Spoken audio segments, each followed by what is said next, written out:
like, share, subscribe, and you can donate via PayPal. The link is in the description. We're talking about the weekend fights. We're talking particularly about the top-ranked card, Shakur Stevenson versus Artem Harutyunyan. And we're going to go into this right now. I am what you need to watch my channel. All praise be to the Most High God. The Most High God comes first. Don't forget you can donate via PayPal. The link is in the description. Feel free to join in here. I was supposed to do this stream last night, but as a result of unforeseen difficulties, I'm doing the stream right now. And this is in a couple of minutes before I go out to work. But this stream is brought to you by LIVE products. LIVE products. You can get them presently only in Trinidad and Tobago, which is the country I'm in. I am the major supplier, and therefore I sponsor my own channel with my own products. What I just showed you here is LIVE. You can pronounce it however you choose, live or live.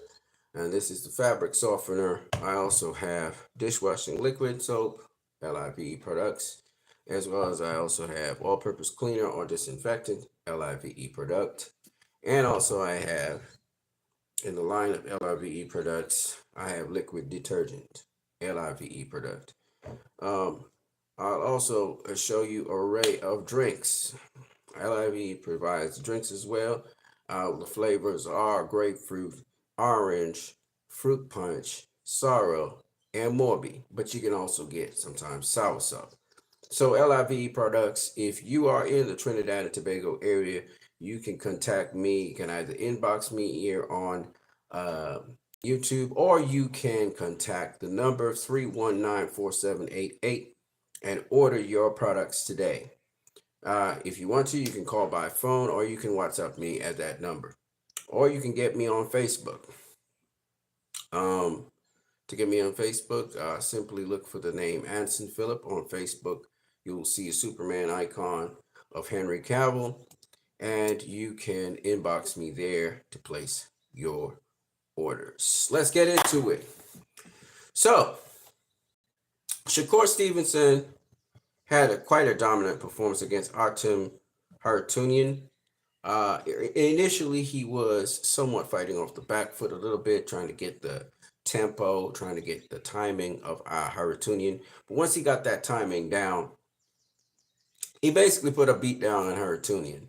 He heard Harutyunyan a number of times in the fight, in round 6, round 5, round 9.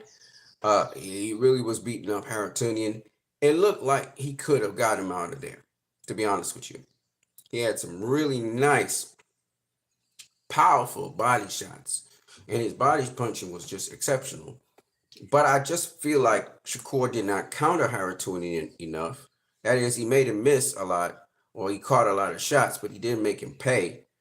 And the other thing that I thought Shakur didn't do, though it was a tremendously good performance, it was actually an action-packed fight in which both guys were rumbling, you know.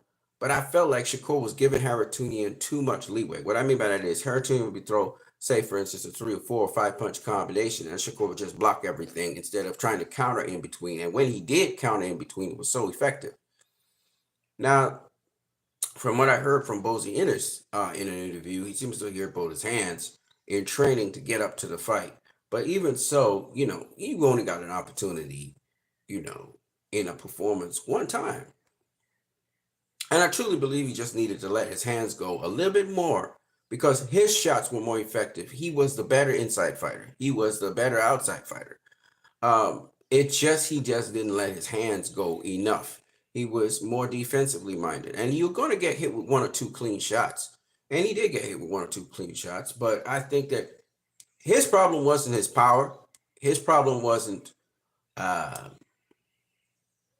it wasn't his power. It wasn't his defense. He was doing the right thing, walking the guy down. He walked the guy down for basically 8 of the 12 rounds. So his problem was his output. You know, he wasn't trying to overwhelm Harutyunyan. He wasn't trying. He was pacing himself, yes, but you know, you were letting this guy get off a 4 or 5 punch combination on you, okay?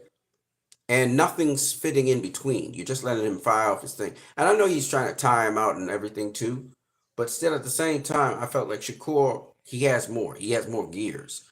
And even if you have bad hands, even if you have bad hands, you gotta let it go a little bit more, man. Not only that, it's not just about letting it go, but make the guy miss, make him pay. After he throws his 4 or 5 punch combination, somewhere before his 4th or 5th punch, you should be landing something in between there. You know, to take some more wind out of his sails. And you're trying to go to his body a lot, stab to the body a lot, you know, milk him of energy. Because I understand what Shakur was trying to do, and his game plan was pretty good. But I feel like, and I think his grandfather's going to say the same thing. I think he wasn't aggressive enough. I think he didn't push the action enough. He didn't dial up the tempo. What I mean by that is he sort of sat back too much. You know, he sat back on things he should have not sat back on. He shouldn't have sat back and be comfortable doing what he was doing. Instead, he should have pressed the action a little bit more. Um, Harutyunyan was hurt a number of times, and once Harutyunyan got hurt, Shakur didn't quite jump on him. You know, he didn't jump on him when he got him hurt. So Shakur wanted a knockout in this fight. And you could see he wanted it, but he wasn't particularly listening, because to get a knockout, it's an art. It's an art. That's why the people are called knockout artists. It's an art to get a guy out of there, you know? And sometimes it's not about so much whether you are going to stop the guy. It's just how overwhelmed. You know, Oscar De La Hoya is a perfect example of that. Oscar would keep throwing and throwing and throwing and throwing. Once he knew he got you hurt, he's going to throw. And just by being so overwhelming on his opponent, the referee would stop the fight, you know? And that's something that Shakur, to finish an opponent sometimes, it's not about trying to get him out of there. It's not, what I mean by that is it's not about getting him a one shot, some big shot that knocks him out cold. You don't need to do that. And Shakur was kind of loading up, and you could see he wanted to get, in the 12th round, he loaded up and he just wanted to land this big shot. No, it's about sometimes just being continuous and sometimes being so aggressive that you're throwing a lot of combinations that the referee jumps in to stop the fight because the guy's overwhelmed by the shots that's happening. They don't even have to be big, heavy shots. They just need to be rapid. And what I mean is Shakur should have crashed him. And that's the difference between Floyd and Shakur, or Floyd and any of these other guys, not to mention Floyd, rather. If Floyd got you hurt, he gonna rain a whole bunch of punches. And Floyd was a guy that would hit you in between shots. Like you're firing your shots off, and then he suddenly hit you with a shot. And he might hit you with 2 shots. Boop, boop, you know? And that was something that was missing from Shakur's arsenal. He would try and, you know, catch you with a good shot, you know. And he had a good game plan. It's just he didn't execute it enough, you know. And he's strong. Shakur is very strong for that weight class. He don't even look like he's a lightweight anymore. He looks like he's a super lightweight. He could go up to super lightweight tomorrow. He's big, he's strong, he filled out for the weight class. And I would love to see the next fight. I would like to see Shakur face is Tank Davis. I do want to see Shakur versus Tank. That's what I want to see, because I think Shakur gives Tank all kinds of problems, because Shakur can handle the outside. He does an exceptional job on the outside. He also does an exceptional job on the inside.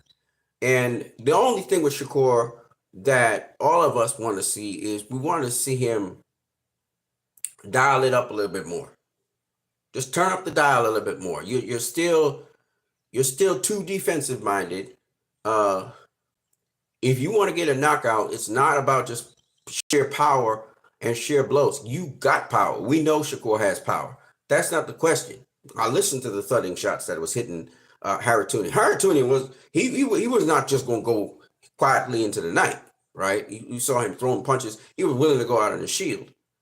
The problem with Shakur was he didn't press it enough to take Harutyunyan out on his shield, you know. But I do think Shakur is an extremely dangerous fighter. I think he's an extremely dangerous fighter. I think he's nasty. I think he's aggressive. Me personally, I think he gave Harutyunyan a beat down. The problem was he wasn't taking him out of his misery. Like he didn't want to separate him from his senses. He didn't seem to have that urge. He just wanted to beat him up. And he didn't seem like he wanted to go further than that. And I don't care if your both hands are hurting you, you should try and take the guy out. Now, Harutyunyan took a beating, and you saw it, bloody nose, red face, probably beating up, battered body. He took a beating. Shakur beat him up. But the problem with it is, it's not enough to beat up a guy. You gotta stop him. And if you say you want to stop a guy, you gotta try and stop him. That's what Shakur promised. He promised to stoppage. Sometimes the fans were booing him. I didn't really pay too much mind to that because I thought the fight was quite exciting. I think seeing Shakur walk down a guy and beat him up. The only problem was, we wanted him to press on the accelerator a little bit more. That's all. But he has it. He has everything to beat a guy up bad. And Artem was a guy that was going life and death with, what's the kid's name that just got dusted by Tank? Frank Martin. Life and death with Frank Martin. Frank Martin put him down. Harutyunyan is a good, smart fighter as well. So he made some adjustments when he realized, that, Shakur was beating him up. He made some adjustments to survive, try to keep his hands low so he wouldn't get hit with the body, the elbows tucked and stuff like that. But suffice it to say that I think that Shakur Stevenson has everything. I would love to see him against Tank because I think that's where he'll shine best. Y'all will really see what he can do. And he just need to put it together, though. To get knockouts for him, it's not that he can't knock out guys. Shakur has very decent power. The problem with Shakur is that he's not one of them guys that can just get you out with one punch. He's got to put his punches together. He's got to set up the guy. You got to hurt the guy. Then you got to crash the guy. So that's the thing with Shakur. And you ain't going to crash nobody with one or two punches. You have to throw a flurry of punches. Once you get him hurt, you got to flurry him. And that's what Shakur don't do. He don't flurry. You got to flurry. Floyd used to flurry. You know what I'm saying? Especially the young Floyd. So you got to throw a lot. And that's the difference between Devin Haney and Shakur Stevenson. Devin Haney, he'll flurry. He'll literally throw 4, 5, 6 punch combinations on you. Once he gets you hurt, he'll dial it back a little bit. Donald Poole says, okay, if we were going into a bad neighborhood, would you have Shakur Stevenson or Tank Davis? You have no idea what you were saying, brother. Do you know that Shakur Stevenson knocked a guy out cold on the streets? They was fighting in the streets. Well, what happened was the guy said something to Shakur that he shouldn't have said, threatened Shakur, and I think he pushed him or something, and Shakur knocked him the fuck out. Do you understand that these are professional boxers, my friend? A professional boxer will knock you out. Shakur will knock you out. You're not a boxer. If you were a boxer, it's different. It's just different. And without gloves, these motherfuckers will knock you out. Cold. They could slap you. And some people get knocked out just by the slap alone. You all have no idea. These guys, this is what they do for a living. They punch for a living. They don't punch like you and I. If I were to punch somebody, no matter how naturally strong I am, and it doesn't compare to Shakur Stevenson. Shakur Stevenson could knock out, let's listen to me carefully. Think of a 200, 300-pound footballer, right? If that 200, 300-pound footballer was to go into a boxing fight, street fight, but boxing, against Shakur, once he connects with that guy's chin, is going to put him down hard. Because it don't matter how, your chin is a chin. And unless you've been training to handle that, you get knocked out. Who's safer to walk in the streets you're talking about? It don't matter. Because in the streets, not in the ring, in the streets, these guys will knock out almost anybody. In the streets.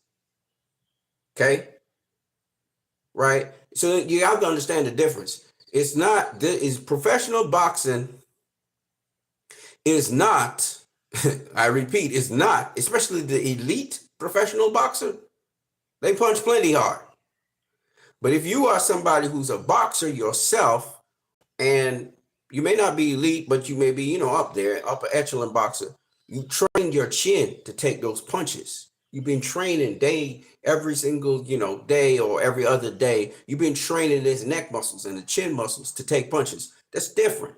And you're being punched in the face all the time. It's different. But you and I, who are just normal civilians who don't take punches in the face every single day of our lives, when we get connected with, we're going to sleep. We're going to sleep. You understand? It's different. Now, if you're asking me if Shakur is a much more powerful puncher than Tank, the answer is absolutely not. Tank is a much more powerful puncher than Shakur Stevenson, and his track record, you know, his track record shows you that, right? Not only that, Tank is also a better KO artist than Shakur, meaning Tank knows what shot to hit you with, when to hit you with it, how to hit you with it, okay, to put you to sleep, to hurt your nervous system, to make you hurt very bad. So he's not just a guy with power, he's cerebral. He's a very smart guy, how he delivers that power. This is what makes Tank. Donald Poole says, oh, you was about to say something and then he stopped saying something. Shout out to Donald Poole for even engaging with me right now, because you enable me to share some knowledge with you guys, because a lot of people don't understand boxing. They don't. You know, boxers are not guys to play around with. You know, they knock you out easy. They don't even have to be knockout artists to knock out an average person, get in the ring with. That's why you don't have anybody on just everybody stepping in that ring to give these guys work, right? And that's the difference between a professional boxer and a street boxer or street fighting. You know, you have to understand the difference, because there's a big difference. Now, so Shakur, the thing with him, you know, Devin Haney actually is much more aggressive than Shakur is. Takes more risks than Shakur does. You know. Now, having said that, Shakur versus Tank Davis is the fight that we need to see. That's the big fight. That's the fight that Tank will make a lot of money off of. The question is, will Tank Davis actually step up to the plate? Shakur is right now a free agent. That was his last fight with Top Rank. So Shakur has the options of going to PBC. If he goes to PBC, he can get the fight with Frank Martin. He can get a fight with, you know, other people in PBC. If he goes the DAZN route, he might get William Zepeda. He might get, you know, somebody like that. If he goes the Top Rank route, he might get the Lomachenko fight. So it's up to him now how to think through the situation, how he wants to handle it. He might even go up. If he goes to the PBC route, he might get the Isaac Cruz fight at 140 pounds. You know what I'm saying? So the sky is his oyster, and we'll see what Shakur gets. And hopefully he gets paid what he's supposed to get paid if he goes the PBC route. But we'll see. He may go the route with the Saudi Arabian Prince and Terrence Crawford and make those fights happen, which would be a big money fight where he gets paid properly. So we don't know which way Shakur will go, but what we do know is he's got options right now, and I hope that he goes the route that best serves him, that he gets the big fights, because honestly speaking, Shakur deserves the big fights, and he just proved it in this fight against Harutyunyan, which is a big lightweight. Artem is a big lightweight, he's strong. You know, he was the former, he was the title holder, I forgot of what. One of those other titles. He was the what we got? We got the IBO. He was the IBO champion at lightweight. So, you know, Harutyunyan is a good fighter. He's a good fighter. Just, you know, he was outmatched with Shakur. Now, on the undercard, we had Oshaquie Foster versus Robson Conceicao. And people said it was robbery. And yes, Oshaquie Foster outboxed Conceicao. But again, I have the same criticisms I had for Shakur Stevenson, I also have for Oshaquie Foster. In fact, I have more criticisms for Oshaquie Foster than I do for Shakur Stevenson, because Oshaquie Foster never pushed Robson Conceicao backwards. He never did. Great defense, the shell and everything, rolling, riding shots, catching shots. But he wasn't really countering. You making him miss, but you're not making him pay. Right? Now, let me just make this abundantly clear. I thought that Oshaquie Foster won the fight, but I could see, because Conceicao was the more aggressive fighter. He wasn't the more effective fighter, but he was the more aggressive fighter. Because he was the more aggressive fighter, and the fact that Oshaquie Foster never hurt him, Oshaquie Foster never did anything to show that, he was slowing him down or anything. He was outclassing him, but he wasn't really doing much or anything. So if you're watching one guy, he's the aggressor, he's going forward, he's making the fight, he's throwing a lot of shots. The other guy, he's great with defense, he's blocking shots, and it's every now and then in between, he's catching the guy with some really crisp, clean shots. The guy who's really winning the fight looks like he's the guy on the back foot all the time.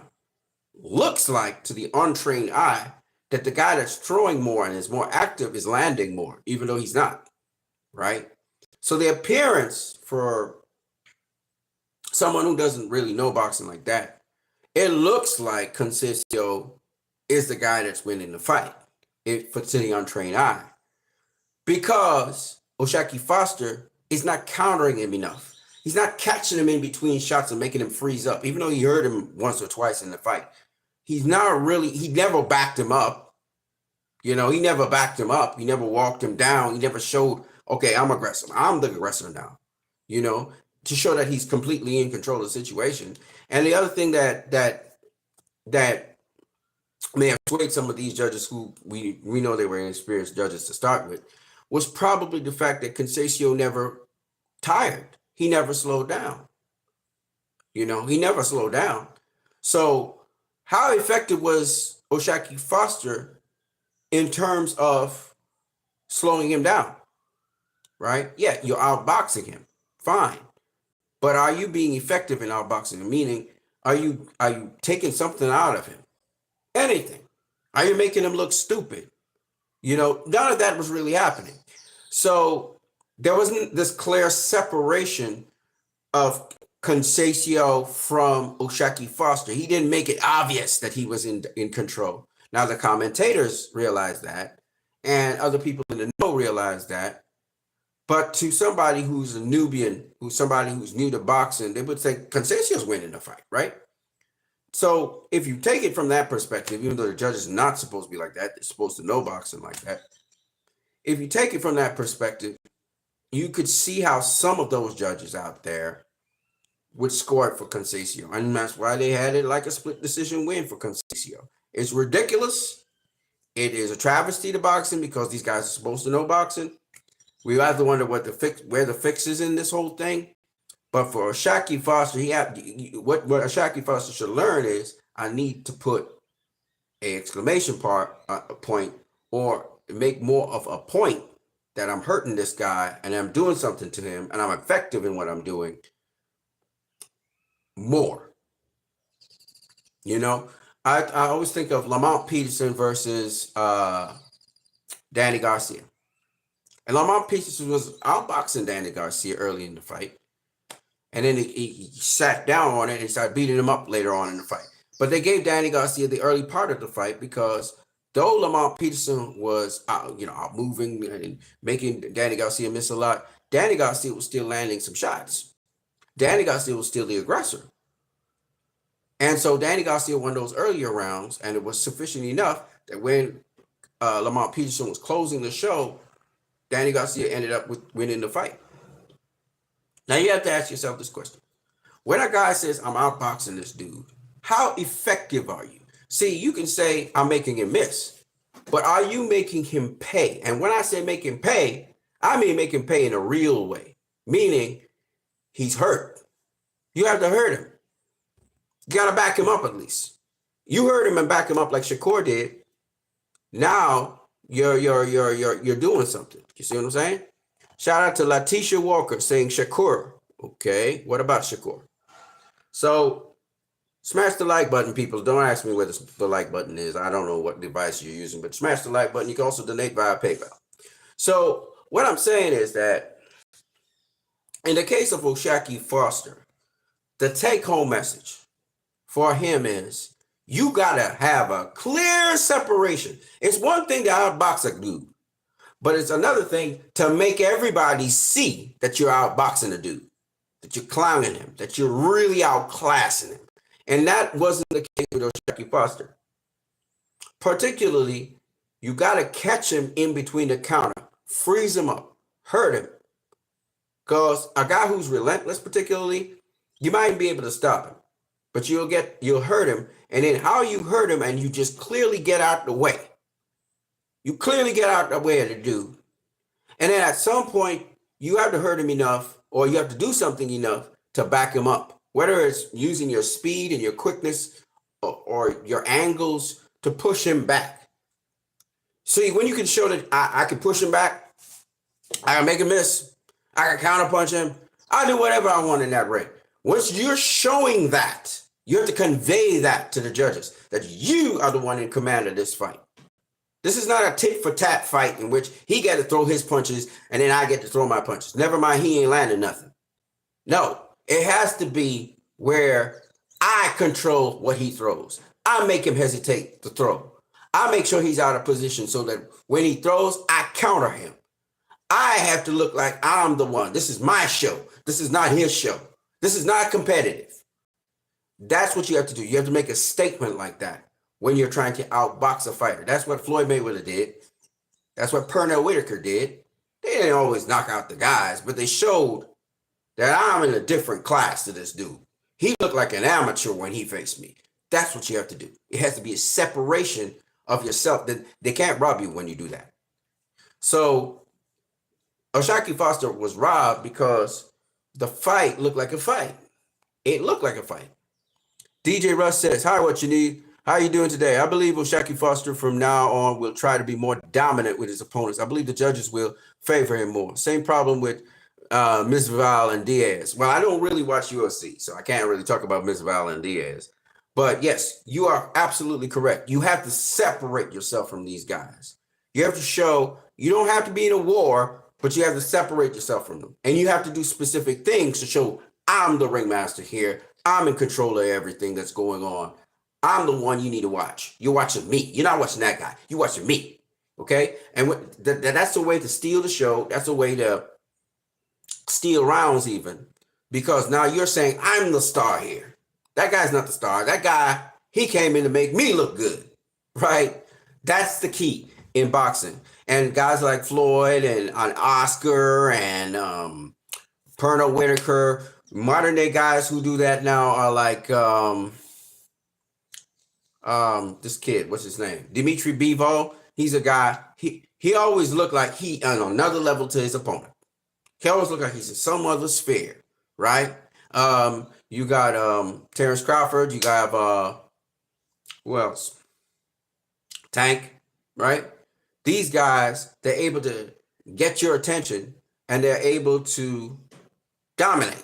Okay, some of them knock out people, some of them, but it's all about you have to let everybody see who you are. They didn't come to see the other guy. They came to see you. And so you have to work really hard so that you can get a performance that does not look competitive. It's all about the appearance of it. It's not so much about what's actually happening. DJ Russ said, I watched Marvin Hagler versus Sugar Ray Leonard fight, and I believe Hagler won, but he didn't dominate Sugar Ray Leonard. And I believe if he made it his fight and controlled it, he would have won and not be robbed. Exactly. See, you got to make it the Marvin Hagler show.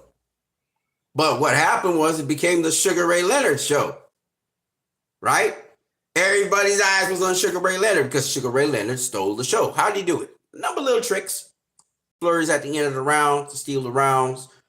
all those little antics, the bolo and stuff, saying, look how quick I am. Look how quick I am. You can't even find me. You can't find me. Hey, I'm over here. Woo. Hey, I'm over here. Woo. Right? He'd be punishing them, and then he'd showboating, right?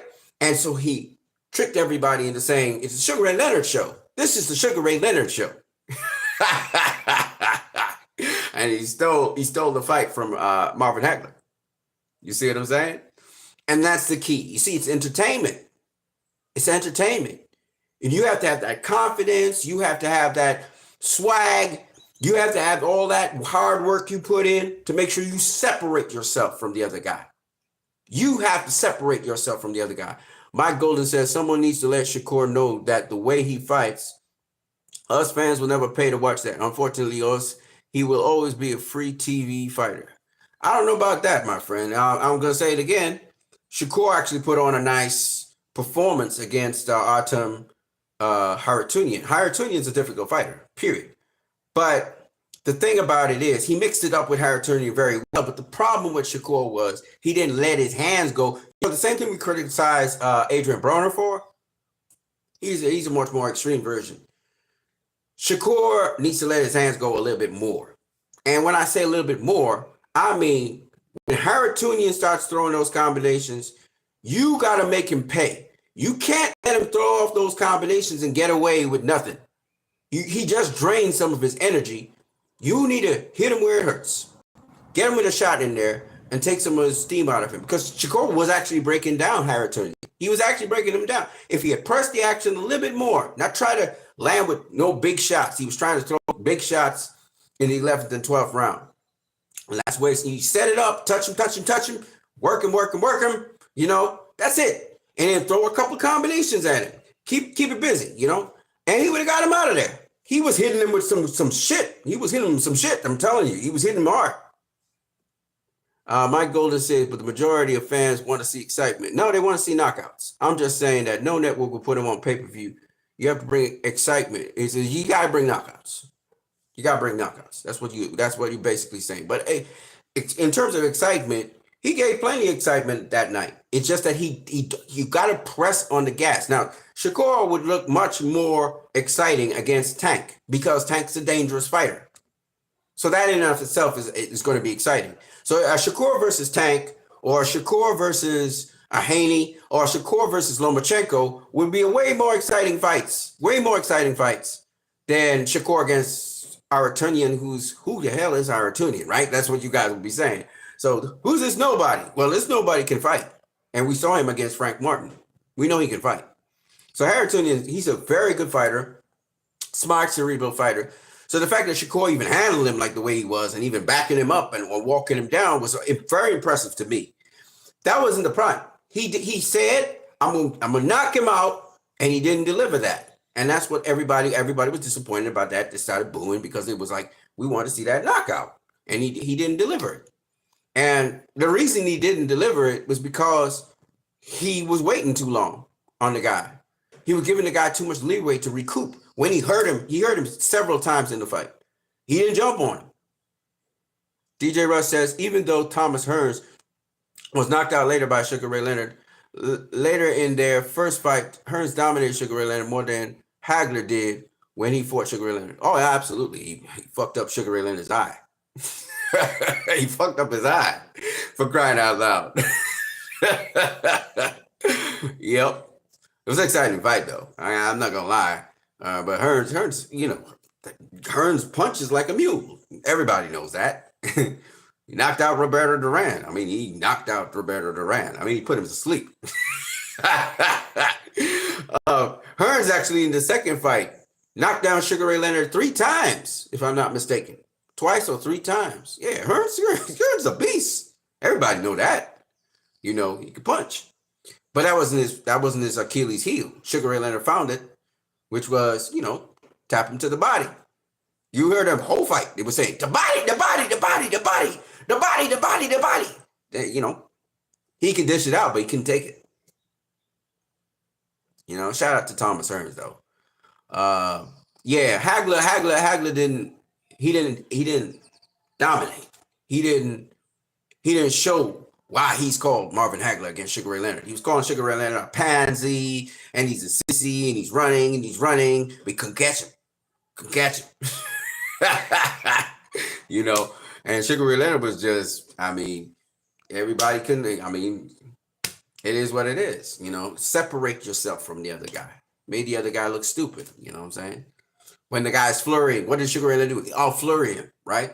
He ain't hitting him with nothing that hurting him, but he's overwhelming him with punches. See, a guy could be tough. If you overwhelm him, you're throwing a whole bunch of punches, 10, 12 punches at a time. Hit him in the face. His whole body's still going to wobble and bubble, right? He can't find you because your hand all up in his face, right? You're hitting him all the time. So it's going to look, it's just about the appearance. It looks bad. The guy looks bad. And then you come out the corner and you, yeah, but you ain't hitting him with nothing that really, you know, would trouble him, you know. But you quicker than him, you faster than him, you can get in position better than him. So you're able to land whatever you want on him, and he can't do you nothing. So that's what Leonard did. He punked him. He basically punked Hagler. It's not that Hagler was hurt by anything Leonard was doing. It's that Leonard just looked good compared to him. And that was all that was necessary to win the fight. You know what I'm saying? It's all psychological. It's all mind games. So at the end of the fight now, Hagler's all there, you know, Leonard didn't hurt me with nothing. I hurt him more than he hurt me. And I'm like saying all of that and don't mean shit because everybody saw it. And Leonard keep on out punching you and he keep on throwing more stuff on you. You know what I'm saying? Jazzy Jeff says, Shakur sometimes talks in interviews as if he's the most dangerous guy. He's the most dangerous guy in the division. I get he's maintaining confidence, but he didn't start acting like that until the lead up to Jamal Herring. Well, the thing, okay. So that is Shakur, though. That is really Shakur. Shakur talks shit. Okay, Shakur is a dog. Don't get it twisted. He may not have the one-hitter quitter power, but he is a dog. He's nasty like that. All right, he's literally knocked out people in sparring, so he is a vicious dog. But don't get it twisted. Shakur, yes, he sometimes says things that he can't cash. Right? He says a lot of hilariously delusional things. And he's not known as a knockout artist. So when you're talking about, I'm going to knock him out, I'm going to knock your block off, you know what I'm saying? Yeah. Well, let's see that, okay? But the one thing is, sometimes in life, take, for instance, the Abdullah Mason fight against the Mexican kid. That fight should have been called off the round before, right? They were putting the Mexican kid in there to get seriously hurt. You know what I'm saying? Abdullah Mason, caught him with that left hand, put him down. Okay. He got back up. He's strong. Okay, fine. Then he catches him with the right hand. He gets him with a left hand, right hand combination, puts him down. The kid gets up groggy. Okay, he's punch drunk. He's already concussed. Why are you bringing him out there to take more punishment? Okay, fine. You put him out there again. He gets beat up. And round ends, okay? The ref says this should not go on. I'm stopping it. Why did he bring him out the next round? The kid's going to go out there. He's going to give it a go. But there's times when taking a beating ain't worth it. And the thing with Shakur is he might knock you out, but he going to beat you the fuck up. You're going to take 12 rounds of a beating, and you'd be worse off than if he had stopped you. And that's what a lot of people in boxing don't understand. It's better a guy knocks you out early in a fight than you take a beating for 12 rounds. And then your next fight, you got some aneurysm or something busts in your head, because when somebody's fighting you, you might even be winning the fight. And next thing we know, you got CTE, or you're in a coma in the hospital and they trying to decompress your skull. Because boxing's about accumulation of punishment. And especially a guy who's not known as a knockout artist, A lot of people feel just because a guy is not a knockout artist, that means he punched soft. That is not what it means. Some guys punch really, really hard. They just can't stop people. They don't know how to do it. Other people, they got decent power, but the accumulation of punishment of that power to an individual will affect them, and it may not affect them immediately. For example, you may be young, so you're taking beating after beating after beating. You take 3, 4, 5 beatings within the space of 5 years. Next thing you got CTE. See? So what people don't understand is the more dangerous fighter is actually the guy who, through attrition, is beating you down. He's more dangerous than a guy that will stop you, because it's a one-time trauma when you get stopped, right? Whereas it's continual accumulation of trauma you're getting by getting beat up for 12 rounds. That's why certain fighters, when they beat up certain fighters, they never the same. They say they left a piece of them in the ring, right? Think of Provodnikov versus Timothy Bradley, right? Timothy Bradley don't talk he's not the most sensible guy out there all the time. Why? Because a piece of his brain gone. Okay, he lost a lot of neurons in his head with that Provodnikov. Now Bradley ended up winning that fight, but he got beat real bad. Now Provodnikov is a heavy-handed fighter, right? He does knock out people, right? But he's also a heavy-handed fighter. But he didn't knock out Timothy. He didn't knock out Timothy Bradley. You think what I'm saying? DJ Russ said, I would like to see Gervonta Davis versus William Cepeda. Hold on. But William throws so many punches, I believe he could have a chance of tying out against Tank, who turns up the action pass. Cepeda can't last against Tank. See, those kinds of guys, it'll be a nice action-packed fight. But see, Tank's a cerebral fighter. So, you know who would fight against Tank would be a good fight? Isaac Cruz. Isaac Cruz, Tank 2. Tank versus Shakur. Tank versus Devin Haney. Tank versus Lomachenko. In fact, I would say Tank versus Lomachenko is a really good fight. Lomachenko changes angles all the time. His footwork in and out, moving a lot. And Loma gets to his guy. He always lands his shots. I would love to see that fight because Tank will have to pivot a lot. He will have a lot of movement to do with his feet. Jazzy Jeff says, what's the rush for Shakur to move to, I believe you're saying 140? What's the rush to be? He appeared to be a lot better at 130. No, he's good at 135. Don't get it twisted. He's good at 135. And he can't go down to 130. No, he's too big for that. He's big. And I would love to see him at 140.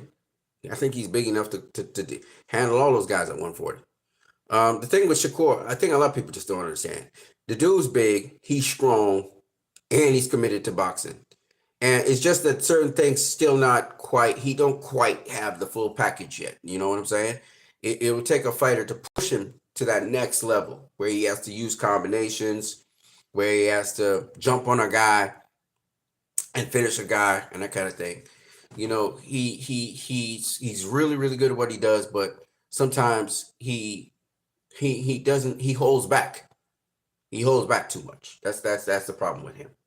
It was a fault of Floyd as well. Floyd kind of held back a bit too. 135 lightweight. Yeah, he's perfect at lightweight right now. He's perfect at lightweight. I would love to see him versus Tank. That's what I would love to see. I think they're the two best lightweights. Either him versus Tank or him versus Loma at 135.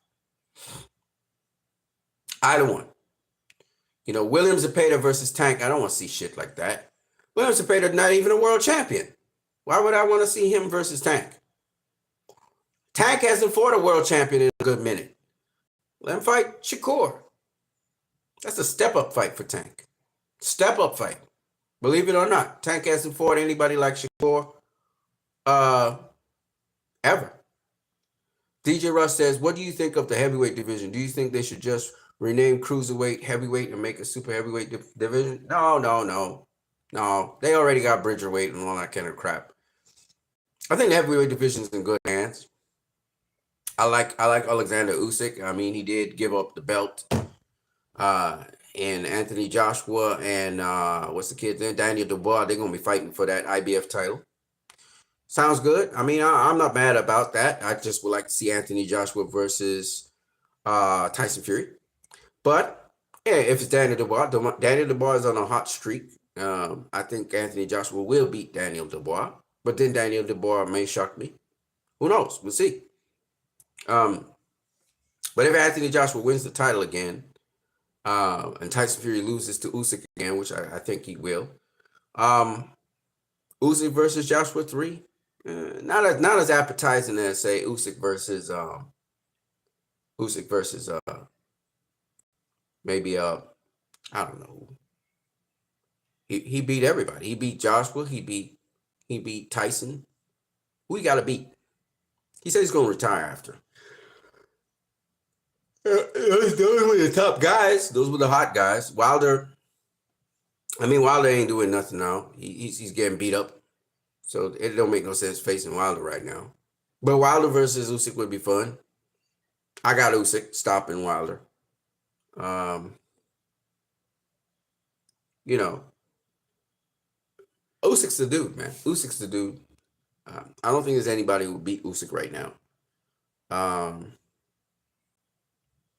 So, I think the heavyweight division is fine. I don't think this should be a super heavyweight division because Usyk's not a super heavyweight.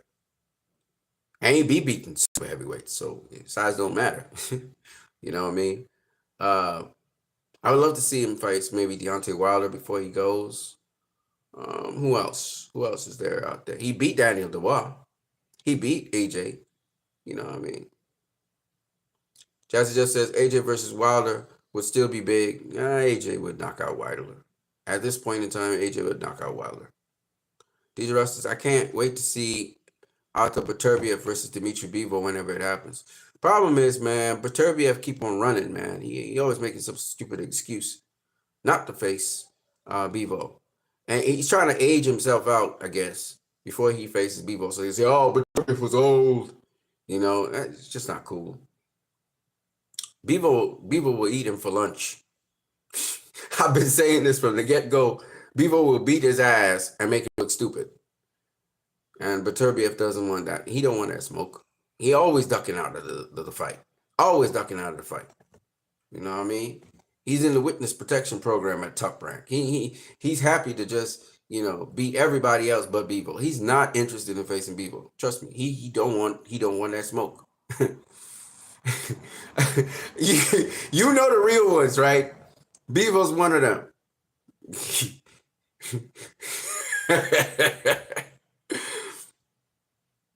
Usyk should face Joseph Parker.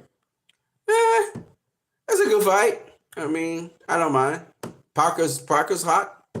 Parker's been doing this thing, but I just think that Usyk's too much for him. He will not be able to solve the problem of Usyk. Dubois did the best against Usyk. Dubois actually landed a body shot on Usyk and put him down. But nobody else has been able to do that. Would you want to see Canelo versus Dmitry Bivol 2 in the future? I mean, let me put it this way. I think Bivol beats Canelo. I think Bivol beats anybody at 175. And Canelo's been beaten by Bivol already, so it's going to be even easier. He might even stop Canelo. That's how bad it could be. He could be. I mean, I don't want to say that because I don't know. I mean, Canelo got defense, so Canelo might survive it, but Bivol will put a beating on him, a real bad beating on him. That's what I'll tell you. That much I know. Jesse just says Parker beat Wilder and Zhang. It makes sense. I mean, it's an okay fight. I mean, I don't see Parker beating Usyk, but it's an okay fight. Like I said before, he's on a roll. So Dubois is on a roll, but Usyk already beat Dubois. Joshua's on a roll, but Usyk beat Joshua twice. I mean, Tyson Fury was on a roll, and Usyk beat Tyson Fury. So, I mean, when you think about it, Parker, we looking for Usyk to have a very, very off night or something? I don't understand. What's Parker going to bring to the table to beat Usyk? Maybe. I don't know. I don't see anybody could beat Usyk. Usyk's If he stays there, he's gonna be the most dominant heavyweight for a while if he wants to stay around. He's old though. He's a real one though. He's a real one. He don't duck and dodge nobody. Usyk, Bevo. What else we got? We got at 168, we have David Benavidez. You know, he's been looking for smoke. Who else we got? What else we got? We got nobody. 154 is kind of empty right now. We're gonna wait to see what Crawford will do. Tim Tszyu is a good fighter. What do you think of the cruiserweight division? It's a shame, but I don't really see any elite American fighters in that division at all, really. Nah, it's more European fighters. Which reminds me, Abdullah Mason, he also fought, but I think I talked about that fight already. So Abdullah Mason, he did his thing. We also had Keshawn Davis, he did his thing as well. So yeah, I mean, that's what happened overnight. You guys are asking some other questions that are outside of the scope of what we were supposed to cover. Danny DeBar should get a rematch against Usyk, no doubt. That first fight was real sketchy. Now he stopped him. Usyk stopped him. You say what you want. You could have given him the knockdown, whatever you wanted to do. He still stopped him in the end. He stopped DeBar. I mean, if you want to have a rematch, but it's just going to be worse. Usyk's bigger and stronger now. It's going to be worse. DeBar did well though. He did well against Usyk. I'm not gonna count that out. Anyways, people, I'm what you need. You've been watching my channel. I hope you guys enjoyed it. Again, this channel was brought to you courtesy of LIVE or Live Now. And you guys can get these products if you are in Trinidad. You can get it. The number is 319-4788. As well, you can donate via PayPal. The link is in the description. I'm out of here. I'm what you need. Peace to the people and much love.